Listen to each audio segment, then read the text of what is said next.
एक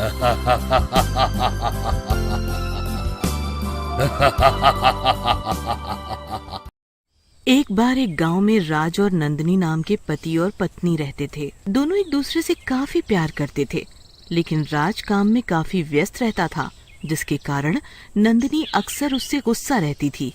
एक दिन, ये क्या है राज, जब देखो काम काम काम। अरे कभी मेरे लिए भी समय निकाल लिया करो।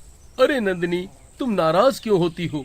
ये सारी मेहनत तो मैं तुम्हारे लिए ही कर रहा हूँ, ताकि हम लोगों का भविष्य सुरक्षित हो सके। वर्तमान का तो पता नहीं, चले हम भविष्य सुधारने। हाँ। अरे तुम नाराज मत हो, बोलो क्या करना है? क्या है तुम्हारे मन में? मन में तो बहुत कुछ है, लेकिन फिलहाल मुझे कहीं घूमने जाना है, लेके चलो ना। अरे नंदिनी, क्या घूमेंगे? इससे अच्छा है यहीं रहते हैं। बाहर जाएंगे एक तो पैसे भी खर्च होंगे और भीड़ भाड़ में मजा भी नहीं आएगा।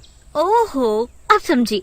वारे कंजूसों के देवता, एक से एक कंजूस देखे, लेकिन तुमसे कंजूस नहीं देखा। मुझे कुछ नहीं पता, मुझे घूमने ले चलो, नहीं तो आज रात से तुम्हारा खाना पीना बंद, समझे? अरे नंदिनी, नहीं नहीं, ऐसा मत कहो। मेरी जान, बताओ तुम्हें कहाँ चलना है? जहाँ तुम बोलोगी वहीं चलेंगे। बस तुम्हारी खुशी से बढ़कर नहीं है पैसा।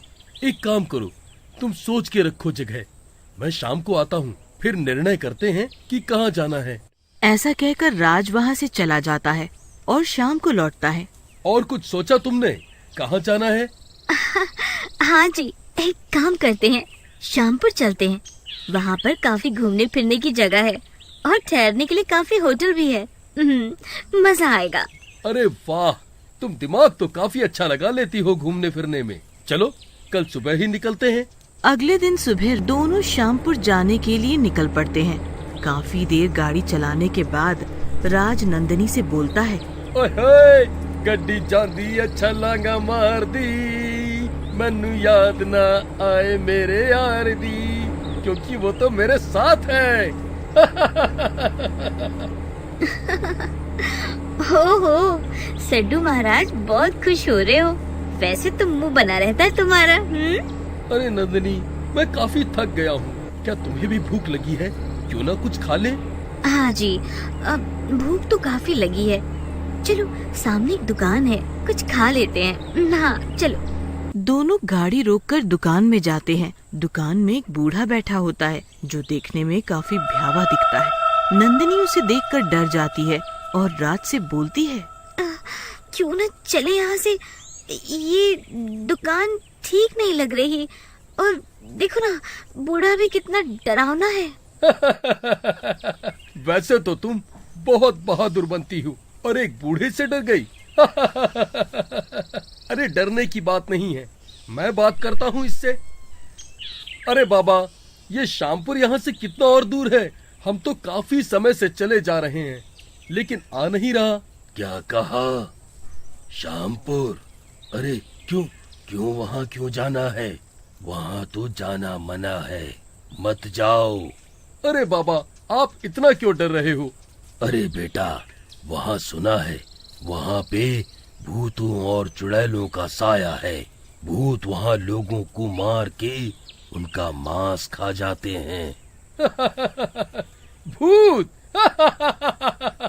अरे बाबा, आप भी इस उम्र में भूतों पे विश्वास करते हैं? अरे भूत कुछ नहीं होता। अरे बेटा, मेरा काम था बताना, अब तुम्हें नहीं सुनना तो मत सुनो। उसके बाद नंदिनी और राज वहाँ से चले जाते हैं, लेकिन उनकी बातों से नंदिनी काफी डर जाती है। वो राज से कहती है, अरे राज, क्यों न वापस चले? उस बूढ़े की बात कुछ ठीक नहीं लग रही थी और वो काफी डरावना सा था। अरे नंदिनी, तुम भी कितना डरती हो? कुछ नहीं होता, खाली बैठा था टाइम पास करने के लिए, फालतू की स्टोरी सुनाने लगा। लेकिन वो राज, वो देखो सामने क्या है। अरे मर गई रे, ये तो चुड़ैल है। लेकिन वो चुड़ैल राज को नहीं दिखती और राज उसके ऊपर से गाड़ी चढ़ा देता है। तभी उनकी गाड़ी का टायर फट जाता है और उनकी कार बेकाबू होकर एक पेड़ से टकरा जाती है। धत तेरे की, इस गाड़ी को अभी ही पंचर होना था। अरे राज, गाड़ी तो पंचर हो गई है, अब हम क्या करेंगे? अरे तुम डरो मत, मैं अभी मैकेनिक ढूंढ के लाता हूँ। ठीक है जाओ, लेकिन जल्दी आना। उसके बाद राज वहाँ से चला जाता है और नंदिनी गाड़ी में बैठ जाती है।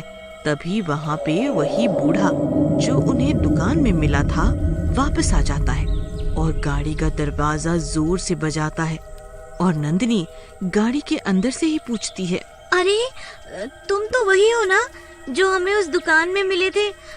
तुम हमारा पीछा क्यों कर रहे थे? नहीं नहीं, मैं तुम्हारा पीछा नहीं कर रहा था। मैंने कहा था ना कि श्यामनगर मत जाओ, लेकिन तुम नहीं माने। अब भुगतो। ऐसा कह के वो बूढ़ा वहाँ से गायब हो जाता है। नंदिनी यह सब देख के और भी ज्यादा घबरा जाती है। अरे ये राज कहाँ मर गया? अब तो शाम भी होने वाली है, एक काम भी ठीक से नहीं होता।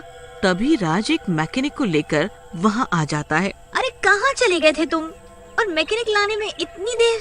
पता है मैं कितना डर गई थी और यहाँ कितना डरावना माहौल है।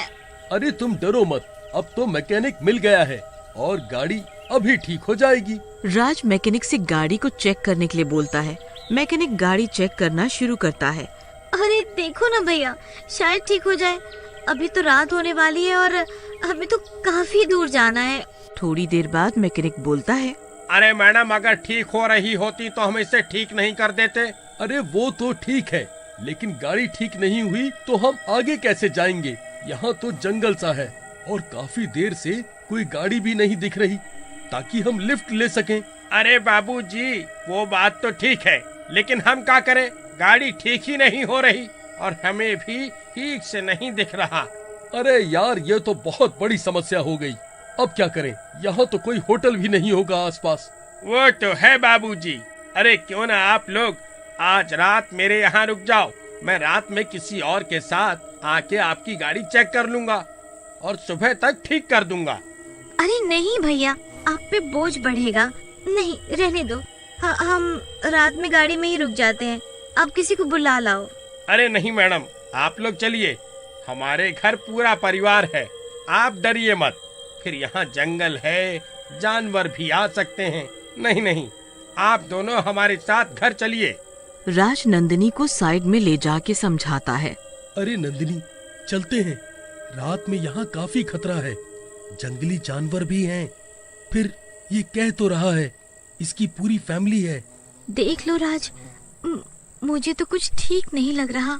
इस तरह राज नंदिनी को साथ चलने के लिए राजी कर लेता है और फिर तीनों लोग उस मैकेनिक के घर की तरफ चल देते हैं। रास्ते में नंदिनी मैकेनिक से, अरे भैया, एक बात तो बताओ, आप इस जंगल में अकेले रहते हो, आपको डर नहीं लगता? अरे मैडम, डर कैसा? हमारे से क्या लूट के ले जाएगा कोई? फिर तीनों चलते हुए मैकेनिक के घर पहुंच जाते हैं। आप लोग बाहर रुकिए, हम अपनी बीवी को रोटी के लिए बोल के आते हैं और आप लोगों के ठहरने की व्यवस्था भी करते हैं। अरे राज, तुम्हें कुछ अजीब सा नहीं लग रहा? ये मैकेनिक, ये जंगल और इस जंगल में इसका अकेले रहना? हाँ, बात तो तुम्हारी ठीक है, लेकिन अभी हम कर भी क्या सकते हैं? गाड़ी भी खराब है और रात भी हो चुकी है। तभी मैकेनिक वापस आता है और राज और नंदिनी को अंदर चलने के लिए कहता है। अंदर मैकेनिक की बीवी बैठी होती है, जो कि देखने में बहुत ही सुंदर होती है।